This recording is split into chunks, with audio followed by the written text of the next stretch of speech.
pessoal? Aqui Maurício Longo e Alexandre Strack, no Mundo Exponencial. Hoje recebendo como convidado Mauro Weinstock, que é criador da iniciativa Hub 40+, que foca nos jovens 40+, né, que é uma nova realidade em que a gente está inserido hoje, né, onde os 50 são os novos 30. Então, a gente vai conversar um pouco sobre a iniciativa aqui. O Mauro vai explicar um pouco para a gente o que é a iniciativa e o que está envolvido aí, né, Mauro? Parabéns pela iniciativa e obrigado por tirar seu tempo para vir aqui compartilhar com a gente um pouco a respeito. É um prazer participar, eu agradeço muito o convite. A iniciativa surgiu na medida que a gente percebe que a inserção do mercado de trabalho, basicamente, dos jovens 40+, é fundamental porque eles têm sabedoria, têm uma experiência acumulada ao longo desse período e têm muito a contribuir para a sociedade como um todo. Então, eu acho que é por aí que a gente começa uma conversa explicando a necessidade da gente valorizar também e ponderar esse público.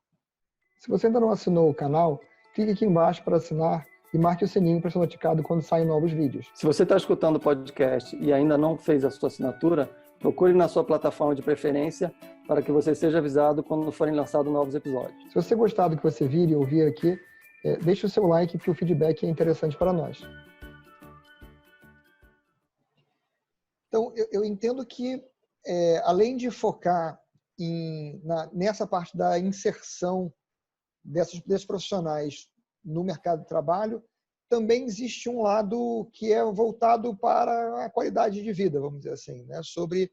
Porque a própria questão do que você faz tem muito a ver com a sua qualidade de vida, né?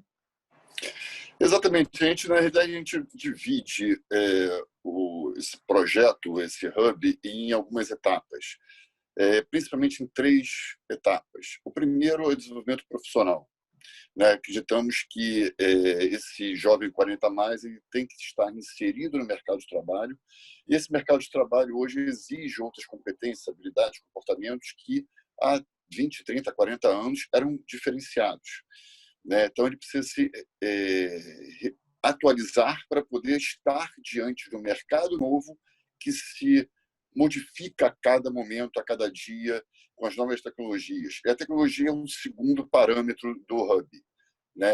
Quando a gente fala de tecnologia, a gente não está falando apenas de mexer no celular, está falando de uma série de tecnologias, de aplicativos, né? De iniciativas novas que também surgem a cada momento e que todos nós, sejamos 40+, ou 30+, ou 20+, ou 60+, nós precisamos estar atualizados. Né? E um terceiro momento é a qualidade de vida e o equilíbrio, né? Seja ele físico, mental, emocional, espiritual. Então, essa combinação desses fatores é que vai levar esse profissional e esse ser humano, né, a um equilíbrio como um todo, e aí sim poder desempenhar suas funções, seja pessoais, sejam profissionais, da maneira mais gratificante possível e da maneira mais produtiva possível. Então, é dessa forma que nós enxergamos ele como um todo. Né? E a gente fala muito no lado humano. Por trás, né, de cada um de nós existe um ser humano que tem necessidades, que tem urgências, que tem vontades próprias e que precisam ser estimulados. Né? Ninguém faz nada se não é estimulado, se não tem uma necessidade para fazer ou se tem um incentivo para fazer. Você tem que ter um objetivo para chegar. Aquela mentalidade das pessoas chegarem aos 50 e poucos anos, 60 anos, e ficarem em casa, né, no sedentarismo, sem nada que fazer, ou virarem aposentados, no sentido amplo da palavra, morreu já. Não existe mais esse cenário. Hoje em dia, o profissional, a pessoa com 50, 60, 70 anos, ainda tem 20 anos pela frente de trabalho. E quando eu falo trabalho, pode ser futuramente um hobby, né? Não necessariamente um trabalho remunerado, pode ser um trabalho voluntário. Né? A gente está falando de uma série de iniciativas que recentemente, com o advento da internet, há 20 anos atrás, 25 anos atrás, permitiu gradativamente que isso fosse incorporado no nosso dia a dia. E aí, quando a gente fala de grandes empresas, a gente está falando de modelos de negócios, por exemplo, que foram reinventados durante esse período. Está falando de profissões e de empregos e trabalhos que daqui a 20 anos não vão existir mais, vão ser reinventados também. Então, eu acho que a palavra reinventar, a palavra ressignificar é muito valorizada hoje. E ainda mais numa faixa etária em que tem uma história por trás que não existia tecnologia. Quando eu comecei, eu sou formado em jornalismo e marketing. Quando eu comecei no jornalismo, a máquina de escrever. Né? A gente tem que ficar, né? Vocês se lembram disso? A gente tinha que colocar 72 toques no final de cada linha. E uma pessoa escrever era 72 toques, mas eu, como jornalista, eu tinha que escrever várias linhas, finalizar aquilo com 72 toques e tantos X números de linhas. Quer dizer, e eu fazia um jornal que era com paica, você ficava colando as letras numa cartolina para poder imprimir.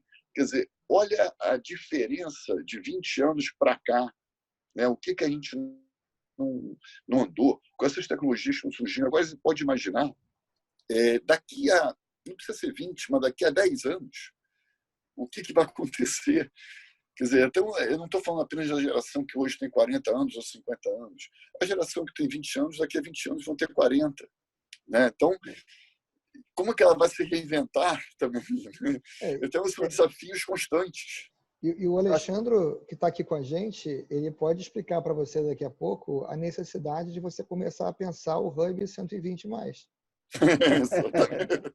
Que o Alexandre, ele declarou já há muito tempo atrás que ele vai viver 150 anos. Eu acho que ele é conservador, porque, claro, assim, dentro da evolução que a gente está, assim, a gente fala brincando, mas dentro do que você mesmo colocou agora, o que vai acontecer nos próximos 10 anos, nos próximos 20 anos, é até difícil de você conseguir prever.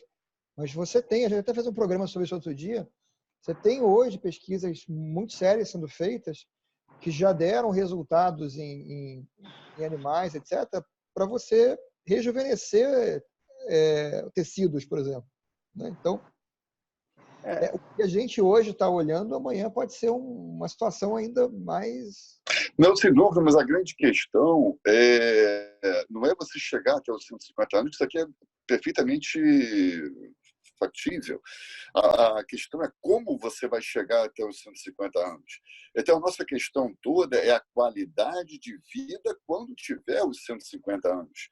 E é aí que é o grande desafio, não de nós dois, nós três, né, do nosso grupo, mas sim, o mundo inteiro está pensando nisso, porque a pirâmide etária mundial está invertendo. Né? Em 2050, os 40 mais vão ser mais da metade da população brasileira. E no mundo acontece a mesma coisa. Então, você vai ter um grande número de pessoas, a maioria da população mundial vai ter essa idade.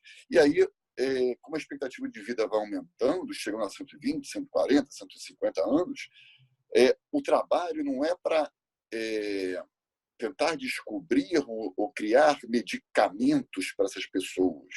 A questão é, desde hoje, quando eu tenho 40, 50, 60 anos, o que eu posso fazer para conseguir chegar com qualidade de vida aos 120 anos? Que tecnologias vão permitir isso? Né? Que iniciativas da medicina vão permitir isso? Então, eu acho que o grande desafio mundial das grandes empresas, quando eu estou falando de Google, estou falando do Facebook, estou falando da Amazon, estou falando de várias empresas que estão investindo nessa área, é justamente tentando decifrar quais são os caminhos mais adequados para a qualidade de vida, para o equilíbrio de vida. E aí, outra vez, está falando de físico, está falando de emocional, está falando de espiritual, está falando de tudo que envolve e também de ser produtivo. Por quê? Se você chega numa faixa etária, isso aqui acontece várias vezes, e para de trabalhar, a tendência toda é entrar no processo depressivo, porque você não tem contato social, né? Ou pelo menos reduz o contato social, o contato profissional, você passa a ter um raciocínio muito mais limitado, de alguma forma, e você não tem aquele conhecimento, ou pelo menos você não está ativo, né, para novos, para se enriquecer, né, de alguma forma. Então, entra um processo depressivo. E o processo depressivo leva evidentemente, é um desgaste físico, um desgaste emocional, e aí entra, muitas vezes, até mesmo o suicídio, que nessa faixa etária é proporcionalmente maior do que a população inteira do Brasil, por exemplo. Eu acho que a palavra-chave que você falou aí desde o início é literalmente trabalhar a ressignificação, né? E a ressignificação, ela é uma coisa que pega o mercado como um todo, né? Porque você vê que a gente ainda fala muito de emprego e não de trabalho. A gente está falando aqui o tempo todo de trabalho, a gente não usou a palavra emprego. E porque para nós talvez já seja natural pensar em trabalho e não necessariamente pensar em emprego, que não tem absolutamente nada a ver. Então, isso já é uma ressignificação que, digamos, para alguns de nós já começa a se tornar algo natural. Porque, de fato, Maurício falou ainda há pouco que eu falo que eu vou viver 150 anos, que eu falo que acabei a minha infância agora. Acabei de completar 50 anos, agora virei adolescente. Né? Então, os próximos 50 são a minha adolescência e a minha maturidade começa aos 100. O problema é que, realmente, quando você vê o mercado, ele ao mesmo tempo que a gente vai ficando mais longevo, o mercado demora demais a perceber e se adaptar a essa realidade. Né? Você vê que eu brinco quando eu fiz meus planos de previdência, as pessoas vieram conversar comigo e falaram o seguinte: não, depois de 25 anos, você tem direito de contribuição, você tem direito de se aposentar. Eu falei: olha, tem uma péssima notícia para você. Eu vou pagar 25 anos e vou viver outros 75. Você vai ter que me bancar 75 anos quando eu só tendo juntado de um fundo de 25 anos. Você está preparado para isso? As pessoas riem: não, mas é porque a gente faz um cálculo de acordo com a expectativa média de vida. Eu falei: mas nos próximos 25 anos, a expectativa média de vida vai ser duplicar facilmente. Né? Então, eu acho que a palavra é essa mesmo, ou seja, como que as empresas e o mercado precisam, obviamente, ir se adequando a essa nova realidade, que, como você falou, não faz o menor sentido uma pessoa hoje de 50 anos querer ficar em casa parada fazendo o quê? Não faz o menor... Não tem significado isso, né? Ou seja, significado pode não ter, digamos, quando a pessoa, acho que ela se coloca, muitas vezes ela pensa no emprego tradicional, onde você tem todo aquele deslocamento, aquela obrigação de ficar travado dentro de um escritório para depois voltar.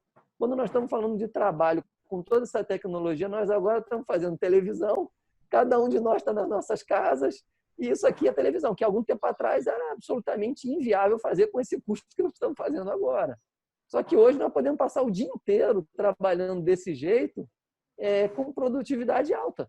E isso não faz a menor diferença se eu tenho 20, 25, 55, 75, 85, ou 105. O que interessa é: eu sou capaz de, ou estou preparado e continuo aprendendo e me adaptando para realizar o meu trabalho, eu posso trabalhar de qualquer momento, a hora, digamos, que eu conseguir combinar com pessoa que precisa do meu trabalho, eu vou estar disponível, faço o trabalho, entrego o trabalho e a vida continua. Ou seja, esse equilíbrio, essa nova forma de adequação, que eu acho que é um grande desafio. E aí é uma ressignificação, e acho que um trabalho como o projeto que você está fazendo, ele ajuda, obviamente, as pessoas a entenderem isso, mas principalmente conscientiza o mercado que não tem saída, meu caro.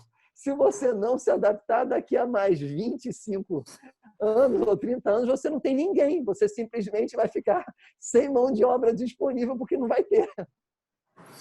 Não, exatamente. Você tocou 2 ou 3 vezes num ponto que é fundamental. Entre as principais habilidades profissionais do futuro, e essas são pesquisas que estão falando, é a adaptabilidade. Né? Isso tá no item número 1. Né? Você precisa se adaptar a um novo mercado, ao mercado de trabalho. E aí eu estou conversando contigo, você, por um acaso, coincidentemente, está a alguns quilômetros da mesma cidade que eu. Você poderia estar, talvez, milhares de quilômetros distante, em outro país, em outro continente. Né? E isso não significa que eu não poderia prestar um serviço para você, um trabalho para você. Né? Então, exatamente. Esse é o primeiro ponto. Um outro ponto que você tocou muito bem é o seguinte: cada um de nós hoje, muito diferente do passado, é uma mídia. Né? Você falou de televisão, que esse canal que nós estamos fazendo agora é uma televisão, e é verdade, né? Uma televisão. Algum tempo atrás, você tinha 5 canais de televisão, né?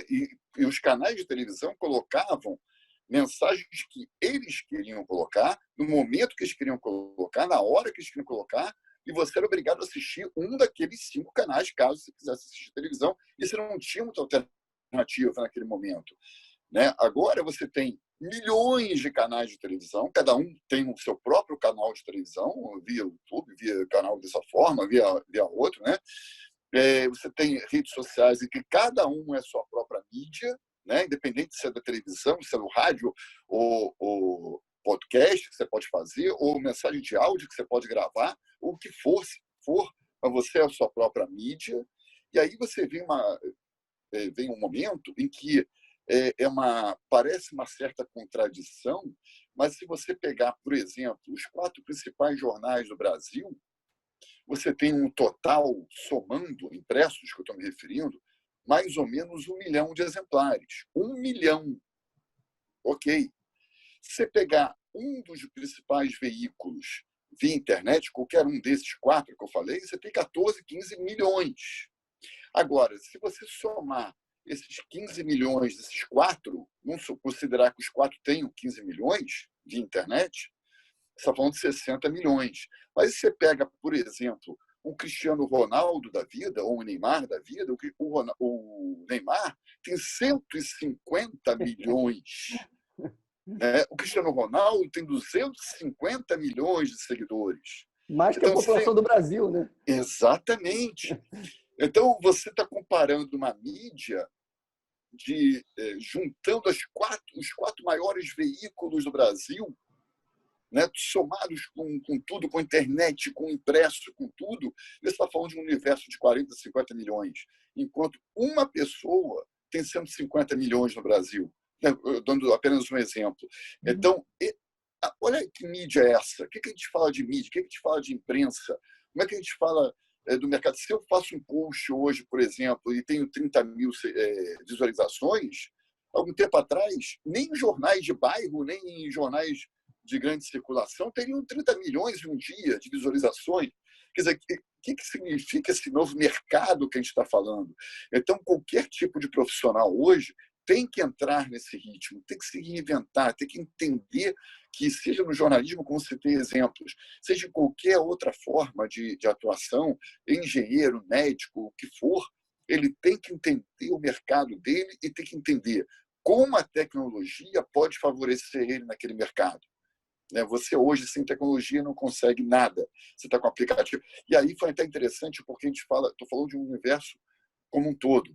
Né? E aí você chega, por exemplo, eu estava vendo uma entrevista do dia do Marcel Nóbrega, que é um dos papas do RH, né? E conheço ele há muitos anos, e perguntaram para ele qual é o concorrente do McDonald's.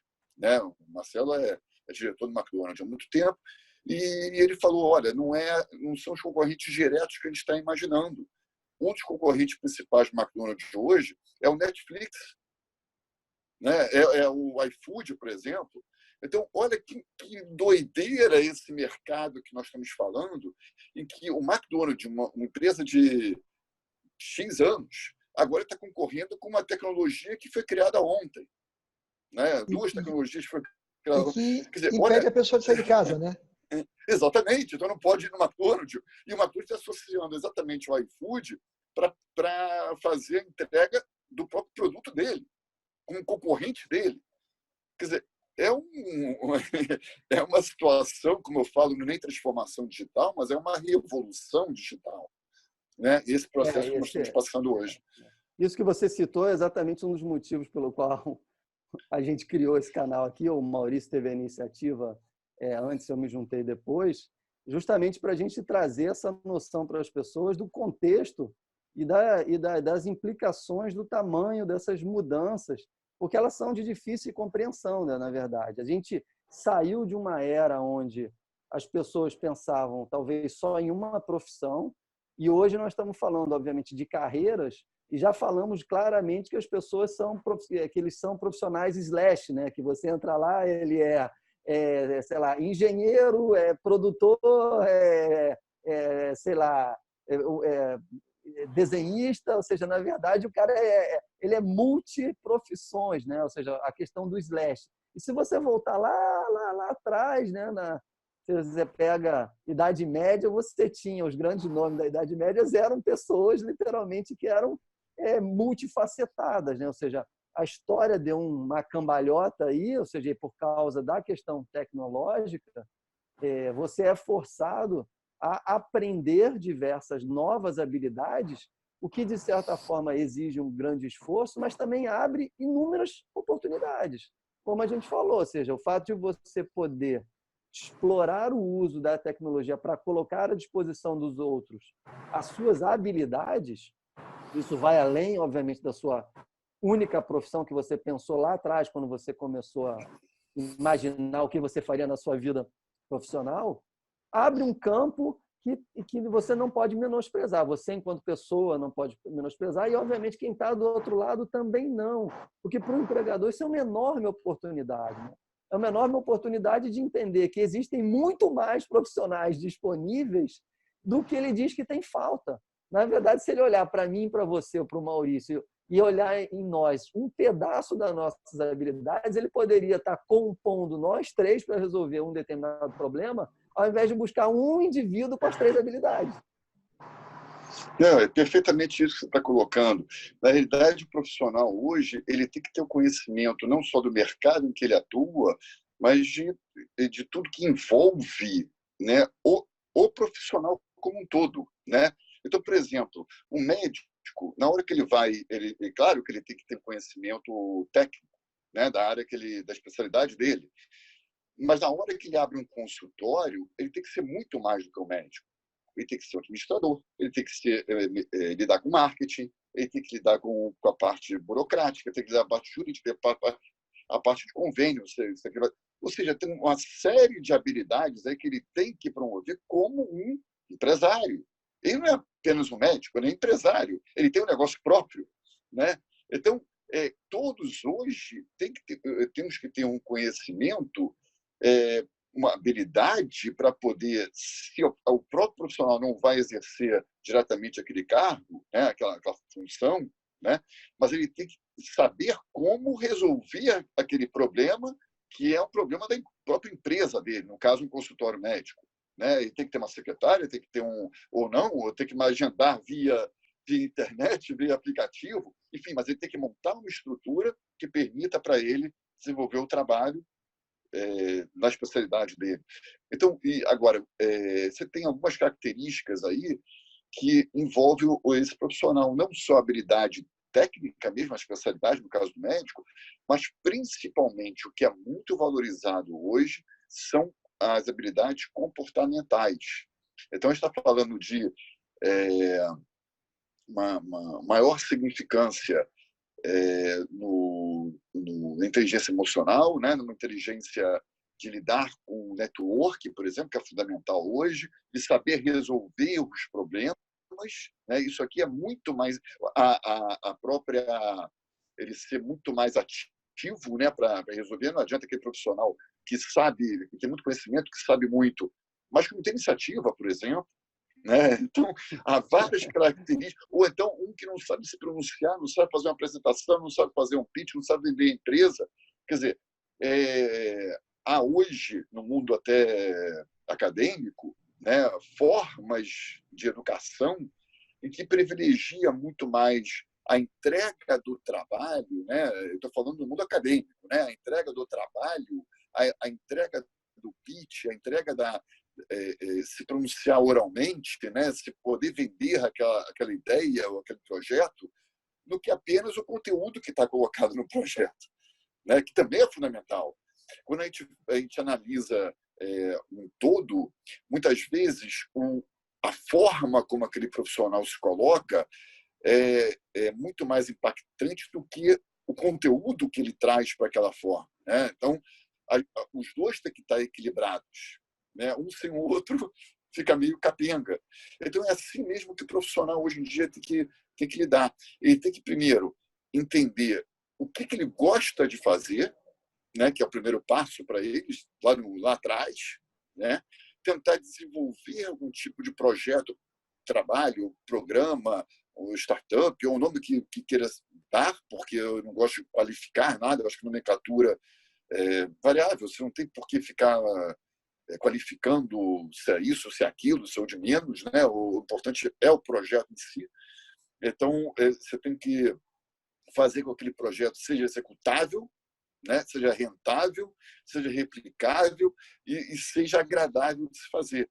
Então, juntando isso tudo, você tem um universo muito renovador hoje, muita criação junta, muita tecnologia envolvida, mas não só a tecnologia, muitas formas de lazer mesmo, né? de equilíbrio, de desenvolvimento, de adquirir conhecimentos, que o mundo hoje é absurdo, né?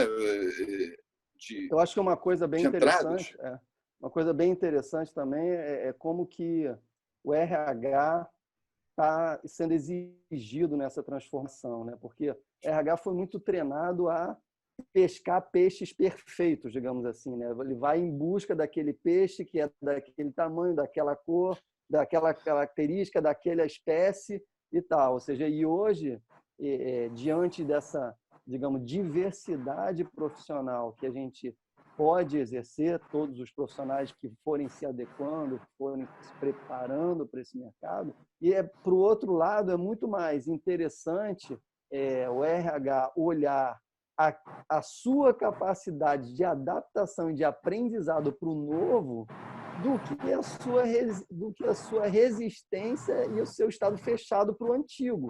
Né? Porque, Exatamente. na verdade, o desafio hoje é a adaptação constante. Se você encontra um profissional que é aquele peixe perfeito, mas que ele já se sente perfeito, ele não precisa mais mudar em nada, ele vai poder realizar talvez o primeiro nível que você tem de dificuldade agora, mas em seguida ele trava. Porque se ele não está aberto a se modificar e a se transformar, porque as transformações são absolutamente constantes, ou seja, a procura também muda, né? Então, acho que esse olhar dos recursos humanos, ele também está sendo bastante desafiado nesse momento, porque essa forma de ir buscar o profissional, ela exige essa transformação, porque se você ficar tentando buscar só aqueles peixes perfeitos que eu estava falando antes, você não encontra, porque de fato eles não existem mais. Não, isso que eu ia falar, na realidade não existe peixe perfeito, nenhum peixe vai ser perfeito, né? Ele pode ser adaptado ou não àquele ambiente de trabalho ou àquele projeto proposto, né? E aí sim ele pode se qualificar para aquilo, né? De alguma forma, e pode ser competente naquilo e não vai ser competente em outra coisa, né? Então, na realidade não existe exatamente aquele profissional perfeito, né? Ele vai ser adaptado de acordo com aquele projeto. E isso é muito interessante, porque hoje mesmo eu tive uma reunião de manhã em uma empresa em que a iniciativa deles é fazer o RH no escuro, né? Quer dizer, o recrutamento no escuro. Então, ele não quer saber como é que o profissional é fisicamente, se é a idade do profissional, não quer saber nada disso. O que quer saber se vai resolver aquelas questões propostas pelo recrutamento. E é exatamente isso que é o RH do futuro, né, ou do presente, tem que fazer. Ele não tem que ver aquilo que envolve se é uma questão sexual, se é a questão da raça, se é a questão do que for, da idade, né, etária, o que for, não importa isso. Importa se aquela questão lá que é exigida por aquele cargo vai ser ou não resolvida, né? E vai ser adaptável, né, por aquele profissional. Outra questão também é entender que o mercado de trabalho hoje, com crachá, ele sofreu uma mudança muito drástica. Vários profissionais dessa área são quase que unânimes em colocar que o grande desafio hoje é o empreendedorismo, né? É uma área, e aí eu estou falando de empreendedorismo como mais amplo possível, né? Um consultor é um empreendedor, né? Um médico é empreendedor, né? De alguma forma, né? Se ele abrir um consultório nesse caso, um advogado é empreendedor, se ele abrir um escritório de advocacia. Então eu estou falando como um todo, né? De forma geral. Hoje e você pode ser empreendedor dentro da própria empresa, né? Quer dizer, iniciativas e hoje tem até movimentos da própria empresa estimular aquele funcionário a sair da empresa e pela experiência que ele adquiriu dentro da empresa e pelo conhecimento que ele tem dos processos da empresa ao longo do período anterior, ele pode prestar serviço para a empresa. Que, para os dois, muitas vezes, é mais barato e mais interessante.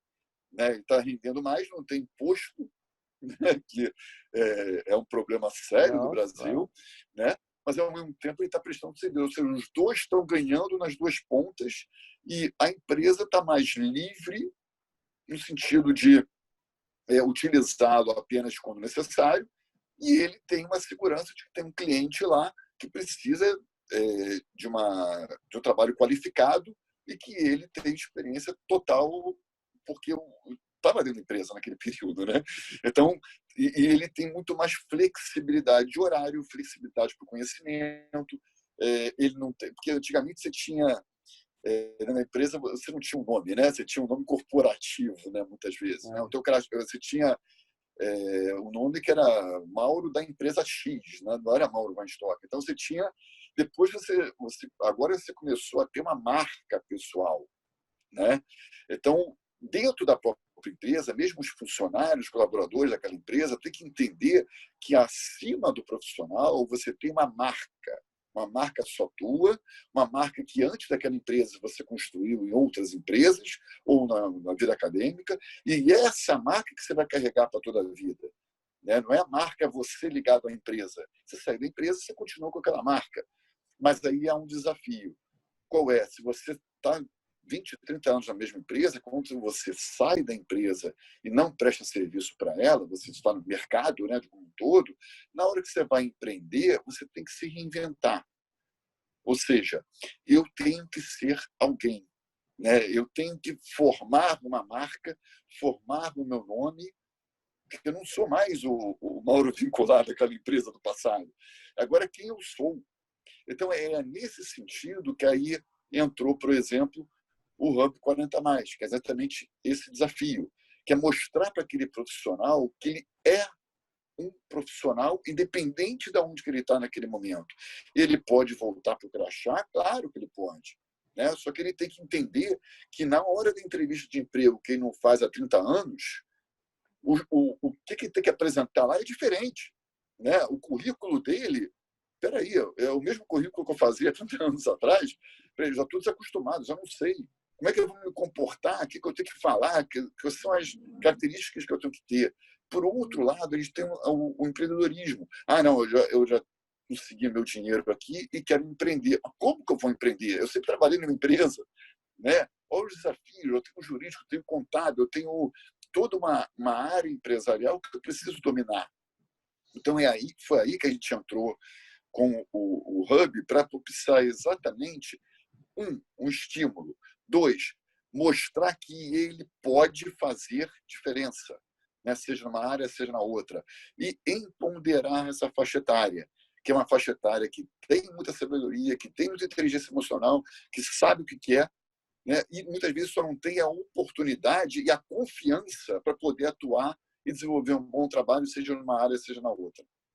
Eu acho que uma das coisas mais importantes é conseguir dar às pessoas a noção de que é possível você fazer algo de diferente do que você fazia e que, por mais estranho ou por mais difícil que possa parecer num primeiro momento, da mesma forma que você se habituou a fazer o que você fazia, você vai se adaptar a fazer o novo, o diferente, né? Acho que alguns exemplos que a gente pode dar que são curiosos, por exemplo, quando eu comecei este canal aqui, antes de publicar o primeiro vídeo, eu joguei mais de 40 fora, porque eu achava que estava horrível, que não dava para usar aquilo, tal. Tanto que quando a gente começou a gravar junto, né, quando o Alexandre se juntou a mim, e ele propôs que a gente fizesse 3 programas por semana, eu falei para ele, perfeito, eu topo, desde que a gente grave como se fosse ao vivo. Porque ficar regravando e refazendo, etc., é uma paranoia sem fim. Né? E a gente tem que se habituar a fazer e falar, e errou, corrige, vamos em frente, porque é o mundo que a gente vive hoje. Né? Você vê que tem, como você falou, milhões de pessoas hoje são o seu canal de comunicação, são a sua própria mídia, fazem ao vivo. A gente está até gravando para colocar depois do programa, já é um alento para quem é novo na brincadeira, né? Mas é diferente. E tendo sido executivo de empresa por muitos anos, e ainda era quando eu comecei a gravar, você tem uma expectativa, vamos dizer assim, do que você imagina que as pessoas esperam que você vai fazer. Só que a maioria das pessoas não faz. Então, na verdade, no momento em que você está fazendo, você já está fazendo uma coisa que a maioria dos outros não está fazendo.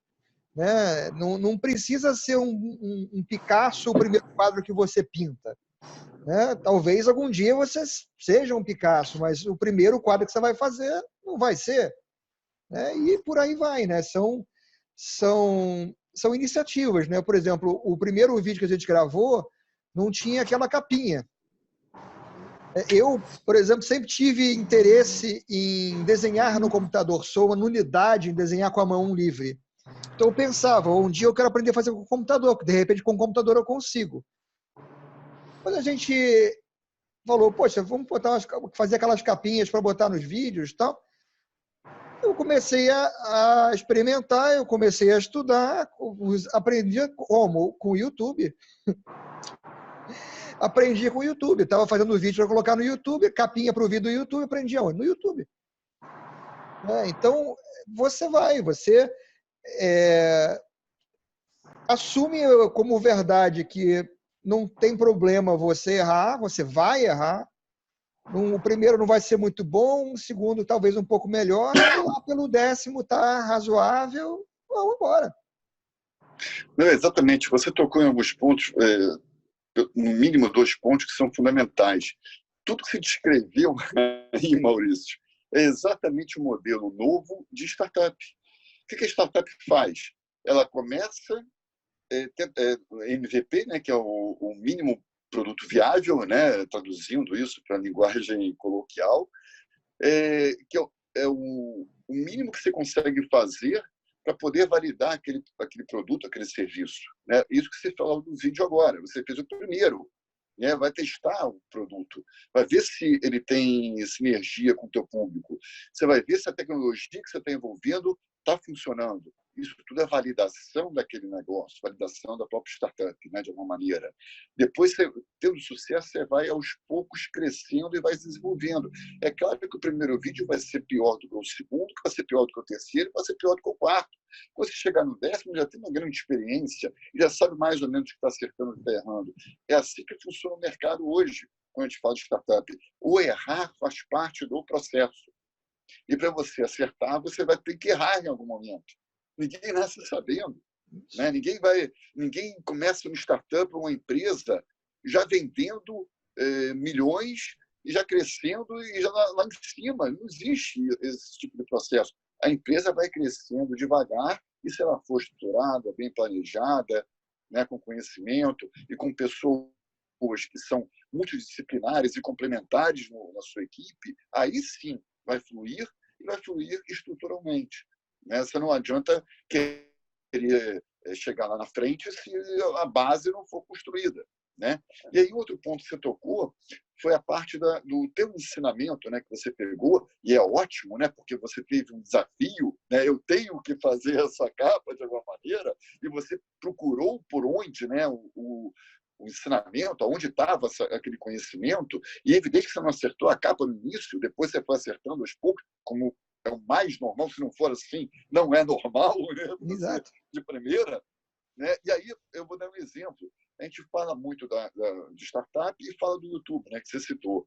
Então, em primeiro lugar, startup, quando a gente está falando, não necessariamente a startup é vinculada obrigatoriamente à juventude e à tecnologia. Né? Tem que desmistificar um pouco isso.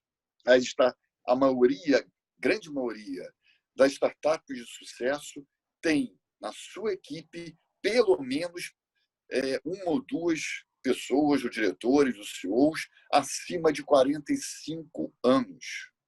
Né? Então, Isso são números do mercado, né? Não sou eu que estou inventando nada.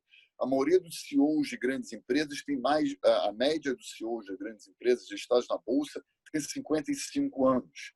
Né? Então, a gente está falando de unir a criatividade, a tecnologia, né, da juventude, que é fundamental para isso, com uma experiência, uma sabedoria e um conhecimento também adquiridos ao longo dos anos pela geração de 40 anos ou mais.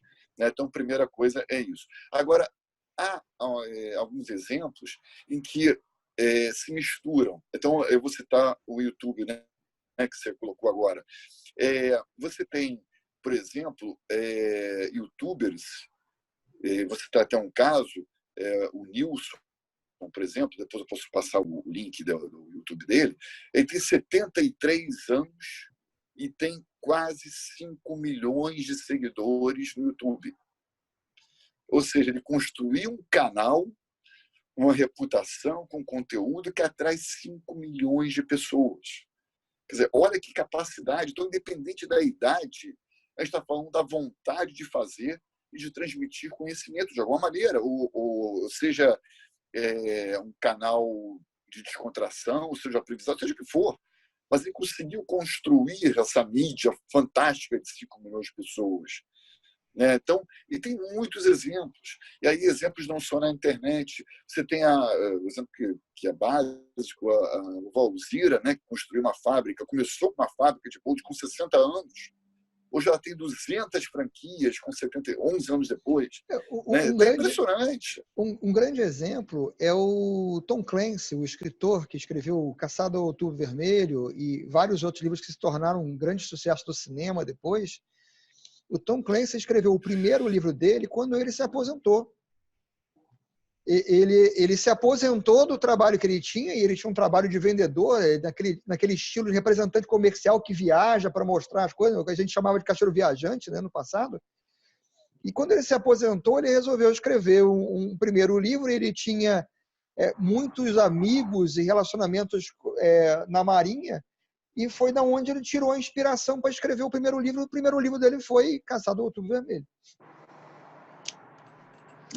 Exatamente. Você tem exemplos assim no Brasil e no mundo de pessoas que começaram a empresa com 40 anos ou mais. Então, por exemplo, a Nestlé foi construída, o CEO da Nestlé iniciou a empresa com mais de 40 anos. Coca-Cola, mesma coisa, com 55 anos. No Brasil, a gente tem Roberto Marinho, que começou a Rede Globo com 60 anos.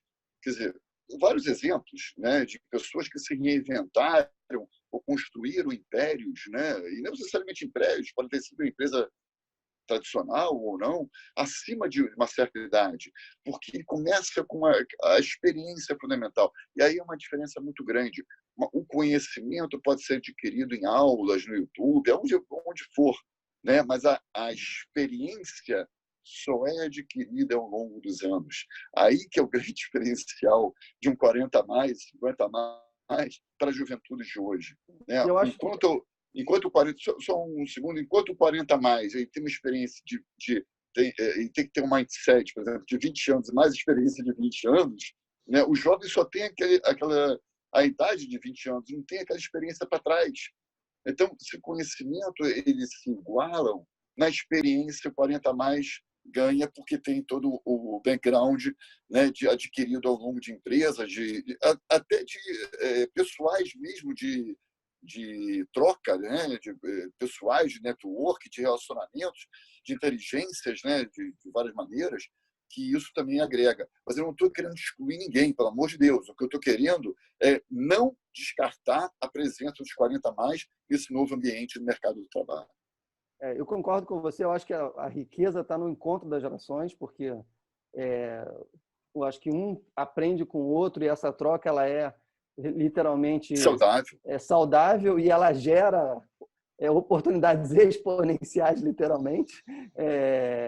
E uma outra coisa que também eu acho que é importante a gente comentar é o fato de que essa adaptabilidade, cada um sabe o limite, sabe aquilo que busca, né? Pode ser que alguns, como você mesmo está falando, vão iniciar alguns negócios ou vão começar a trabalhar, empreender E esses têm a ambição, talvez, de construir, sei lá, a nova Nestlé, a nova Globo, a nova não sei o quê. Mas outros podem descobrir que eles querem um negócio menor, uma quantidade de trabalho menor, porque para eles a riqueza é um equilíbrio entre uma quantidade de rendimento e de dinheiro que satisfaça as necessidades que ele tem e que isso esteja equilibrado com o tempo para ele poder se dedicar a outras atividades, né? Ou seja, eu acho que hoje nós estamos falando de um momento no mundo onde finalmente o mundo parece que começa a entender que a coisa mais importante que a gente tem é tempo, né? E isso é impagável, porque, ou seja, a perda dele, dinheiro, não consegue recompor, né? Aí, ao mesmo tempo que ele é impagável, ele é absolutamente igual para todo mundo, né? Todo mundo tem só 24 horas para realizar as suas tarefas ou aquilo que deseja realizar. E não interessa se você é multibilionário, como Bill Gates, ou se você é multimiserável, como uma pessoa que está passando por alguma dificuldade no momento, restam as mesmas 24 horas para você resolver o tamanho dos desafios que você está disposto a, digamos, encarar. Então, acho que aí onde você está atuando, ou seja, onde você está entrando com o Hub, ele tem uma grande importância justamente nessa demonstração de que há espaço para todos, né? E a mudança, ela é justamente essa, ou seja, vai na linha, como a gente começou a conversa, da ressignificação, porque ao ressignificar, você consegue encontrar oportunidades diversas, sejam elas empreendendo, seja ela trabalhando part-time, seja ela voltando para o mercado para trabalhar por um determinado tempo, como funcionário novamente, as possibilidades estão abertas. Agora, se você olhar única e exclusivamente você, pessoa com 40 a mais, que está, digamos, nesse momento, transtornadas pelas dificuldades, se você se fechar no transtorno, nenhuma oportunidade vai aparecer na sua frente. Agora, se você abrir para olhar diferente, você vai encontrar um universo de possibilidades. Não, a tua colocação foi perfeita. É exatamente nesse sentido que a gente está atuando. E aí, o fator tempo é muito bacana, né? É exatamente isso. Cada segundo vale ouro hoje em dia, né? Você tem que o grande desafio está em priorizar esse tempo, né? Se o tempo é tão escasso, você tem apenas 24 horas, né? Como é que você vai conseguir dosar esse tempo de maneira mais adequada? Você tem uma família, você tem o lazer, você tem também a parte profissional, né? Então, você não pode só focar num lado ou em outro, você tem que tentar equilibrar, e aí que é o fundamental. E aí que eu sempre falo, a única coisa que não pode fazer, na minha opinião, é ficar parado. É isso que é a única, eu acho que é a unanimidade. E aí eu vou dar um exemplo pessoal, né? O meu avô tinha 90 anos. Ele já falecido, ele tinha 90 anos. E uma vez eu fui tentar ensinar para ele tecnologia, ou seja, na minha cabeça eu queria que ele navegasse pela internet, né? Eu coloquei o mouse na frente dele, tentei ensinar para ele um pouco de computador, e ele colocou a mão no mouse e não conseguia entender muito. Claro, 90 anos, né? Você tem uma história toda de vida que não sabe muito como é que funciona aquilo, o que é exatamente aquilo, né? E aí eu estava vendo que aquilo lá não ia dar muito certo para ele, né? E a minha ideia era, navega, você tem na internet um mundo para você tentar decifrar, né? Um mundo desconhecido que você nunca viu, além da parte tecnológica, né? Você tem entrada em sites, tudo isso. E aí eu vi que não ia dar muito certo e tal. No dia seguinte, eu fui procurar ele e não estava em casa. Eu falei, aonde que ele foi? Foi iniciar um curso de guia de turismo. Eu falei, guia de turismo? Com 90 anos? Qual a ideia dele? Não é fazer o curso para ele é o de menos. O que ele queria visitar lugares novos, o que ele queria encontrar com pessoas, o desafio dele é estar ligado e poder fazer alguma coisa. Não é o curso que interessava para ele, até porque ele não queria atuar, né, como guia, mas ele queria conhecer as coisas, queria estar conectado com as coisas, e não necessariamente da forma que eu achei que ele poderia estar, que era muito mais, entre aspas, simples para mim. Ele queria estar fisicamente naquele lugar, e não apenas através de uma tela de computador naquele lugar. Então, é muito mais amplo. E esse exemplo eu acho muito marcante. Né? Quando você, eu faço, além de vários trabalhos, que eu mexo com startups, e internacionalizo startups de fora do Brasil para cá e por aí vai, além do Hub, além de outros projetos que eu tenho, um dos focos que eu tenho também é biografia. A gente produz biografias. Então, quando a gente começa a produzir biografias, é muito interessante porque começam a surgir histórias de vida, né? O legado daquela pessoa, não só profissional, mas um legado pessoal mesmo, familiar, pessoal, desejo, necessidade, como é que foi a vida, desafios, projetos realizados ou não, né? E a parte profissional também envolvida, em que, quando aquele livro fica pronto, as pessoas se emocionam. E aí se torna um legado para as futuras gerações que vêm, que muitas vezes não conheciam 10% daquela história que está registrada. E a terceira ou quarta geração, seu livro é digital, por exemplo, não vai se perder no papel, né? Tem agora essa possibilidade, elas podem entender o que aconteceu talvez 80, 100 anos antes, por que aconteceu aquilo, como é que foi aquele avô, bisavô, tataravô, enfim, por que ele fez houve aquela... Então é um livro muito mais histórico, é pessoal, um legado, e é isso que nós temos que deixar, eu acho, para as próximas gerações. É um propósito de vida, né? Hoje em dia a gente fala muito em propósito, em causa, né? Em legado. Eu acho que isso é muito mais forte, né, do que propriamente aquele trabalho diário que nós estamos fazendo, seja qual for, em empresa ou empreendendo. A gente tem que deixar uma marca, a gente tem que deixar um legado, tem que deixar um benefício para outras pessoas, o conhecimento, né? E a gente trabalha justamente nessa filosofia, né? Nesse conceito, que eu acho que é isso que acho que todos nós, né, sejam pessoas físicas, sejam empresas, a gente tem que ter essa consciência, né, que o mundo mudou e nós todos somos responsáveis por ele. Aí que é o nosso grande desafio enquanto sociedade, né? Inclusive, Mauro, há algum tempo atrás a gente gravou aqui um programa onde a gente discutia o propósito do canal Mundo Exponencial, né, e por que ele existe, exatamente para compartilhar com as pessoas o porquê que a gente está fazendo o que a gente está fazendo aqui, né? E em grande parte o que a gente está fazendo aqui é por isso, né, para ajudar as pessoas a entender o que está acontecendo, por a gente perceber que muita gente não está entendendo o que está acontecendo. E mesmo para quem entende o que está acontecendo, às vezes é difícil você se dar conta que você está ainda preso no hábito antigo, numa forma de ver as coisas ainda antiga, né? Que você não está conseguindo aplicar o seu conhecimento, vamos chamar de teórico, na sua vida prática, né? Pois não. É justamente isso, e é um aspecto muito interessante da aplicação, porque eu acho que tudo tem que ser execução, né?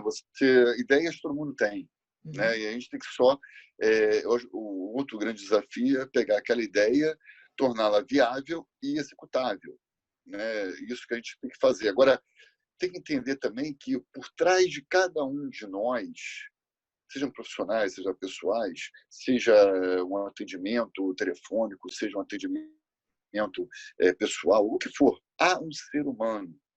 É aí que a gente tem que entender que o advento e o surgimento dos robôs, por exemplo, não tem que se tornar uma preocupação, né, com desemprego, nada disso.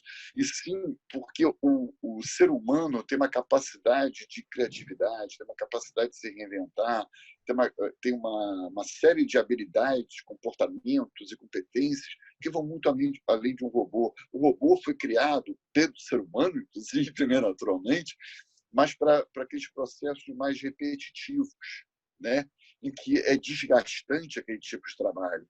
Então, esse mundo também tem que se reinventar. Então, quanto mais nós conseguirmos, enquanto seres humanos, entendermos que há um emocional no meio, há um coração no meio batendo, né?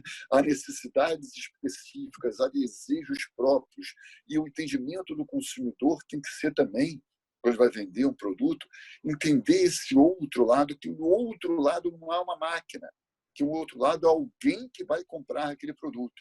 E aí entra um aspecto muito bacana, que cada vez mais, eu como publicitário tenho que acompanhar esse processo, né, com marketing, eu sou, enfim, viciado em leitura, né, em adquirir novos conhecimentos, que agora a gente tem um marketing baseado em batidas do coração, por exemplo. Porque as batidas do coração, assim como a íris no olho, você não tem como alterar, né? Você não tem como manipular. Então, já há projetos que, quando você vai mapear aquele consumidor, você já consegue tocar no emocional dele diretamente, ou entender o que ele está tentando transmitir. Quer dizer, olha esse formato agora que a gente consegue fazer, que a tecnologia permite. Né? E é por aí que você não consegue ludibriar agora o outro, né? Porque o teu eu interior, né? A tua emoção está falando de maneira totalmente inconsciente, né? Uhum. Então é isso que a publicidade hoje consegue perceber e consegue atingir exatamente aquela linha que o alvo, que é muito mais até do que o público-alvo que a gente chamava antes, depois começou a chamar de persona, agora é um movimento exatamente no coração daquele consumidor. Né? Então, há um movimento geral, de todos os sentidos, de revolução. É aí que a gente está falando de revolução geral. Né? E o nosso desafio é tentar entendê-la todos os dias. Mauro, eu queria te agradecer, especialmente porque, como a gente estava falando aqui mais cedo, e você colocou com muita propriedade, o tempo tem um valor enorme, e você tirou uma parcela grande do seu tempo para vir aqui compartilhar com a gente, compartilhar com quem está assistindo a gente, um pouco da sua experiência, um pouco da sua iniciativa. Queria agradecer a você pela generosidade de vir compartilhar e pela iniciativa, eu quero te parabenizar. Muito obrigado a você, Alexandre. Eu acho que é um prazer muito grande estar aqui e eu espero que vocês ganhem cada vez mais audiência, sucesso e consigam alavancar cada vez mais o canal. Eu acho que é fundamental esse tipo de espaço para conhecimento. Para mim foi um enorme prazer poder participar e poder divulgar essa iniciativa. Parabéns para vocês dois. Bom, Mauro, obrigado. Muito obrigado. A gente estava acompanhando o Hub aí pelas mídias sociais e já era algo que nós estávamos discutindo e falou assim, nós temos que trazer o Mauro para conversar aqui conosco. E aí um dia eu falei assim, cara, não, a gente já tem, vou mandar o convite, mas o que ele vai dizer não, né? Então, pô, muito obrigado por você ter aceito. Aqui a gente acredita que é essa diversidade de olhares e de opções diante de seja da tecnologia, seja das pessoas, ou seja das oportunidades, que faz o mundo ser literalmente esse mundo exponencial que a gente está tendo que lidar com ele diariamente. A tecnologia, obviamente, impulsiona e facilita, mas tudo isso só tem valor se, como você disse bem o tempo todo, se for para ajudar nós humanos. Se não for para isso, vamos jogar fora, porque não serve para mais nada. E obrigado mais uma vez aí. Não, para mim é um prazer muito grande e é exatamente isso. Eu acho que a diversidade que constrói, né? Se temos pessoas que querem construir, isso o momento hoje é colaborativo, né? Então é por aí, é um novo momento que a gente tem que se inserir nele e cada vez contribuir para engrandecê-lo. É por aí. Muito obrigado pela oportunidade e pela confiança. Obrigado, Mauro. A gente então fica por aqui, gente. A gente se vê no próximo vídeo. Até lá.